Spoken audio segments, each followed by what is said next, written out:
Hello, my name is Nathan, and this is the UNR Writing Center's Summary Verse Analysis resource.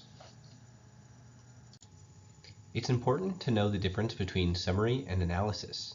Some teachers may ask you to summarize a text, whereas others may ask you to analyze.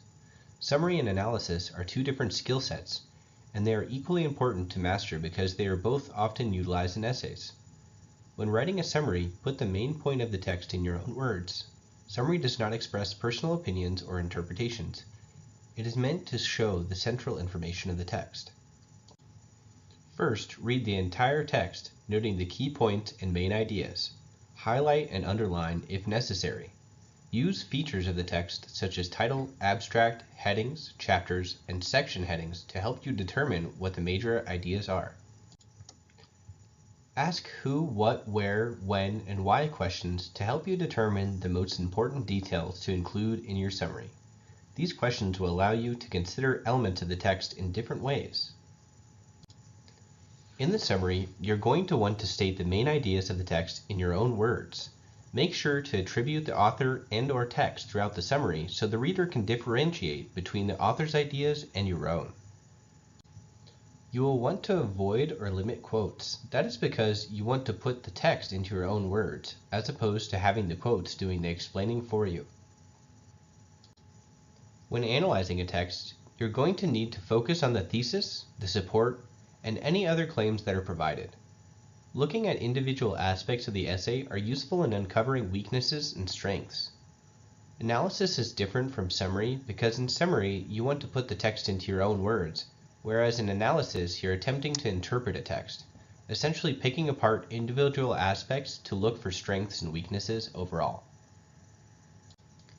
First off, what is the essay attempting to communicate? What is the author's primary claim or proposal? How credible is the writer or publication? With this, you can look at the credibility of the writer. What is their history with this subject? Or where did the publication come from? When was the essay published? Is it still relevant? Sometimes if the source is older, then it may become irrelevant or it may have been refuted by somebody else. So time frame is always important to consider. What support is provided? What types of evidence are being used? Is the writer using rhetoric?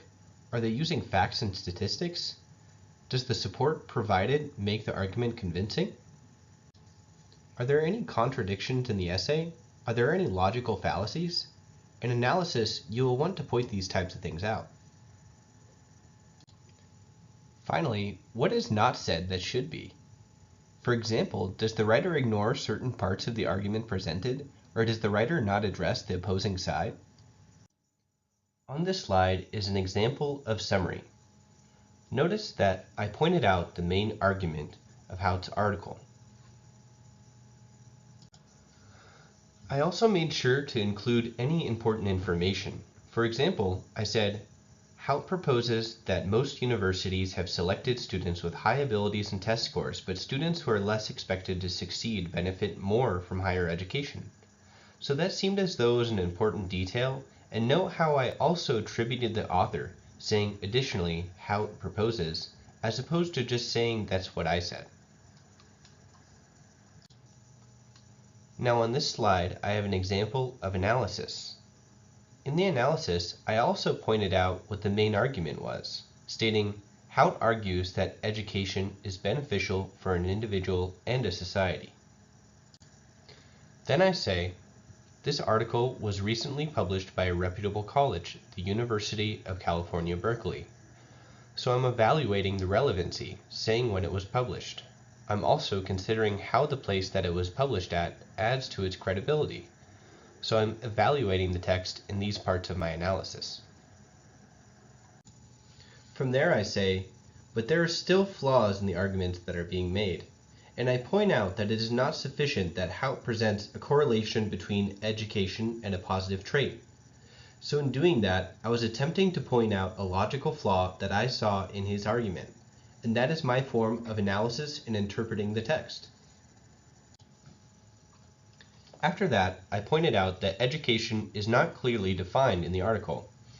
It seems as though this is also a logical fallacy, because in the argument he is saying that education overall benefits a student, but education is not clearly defined.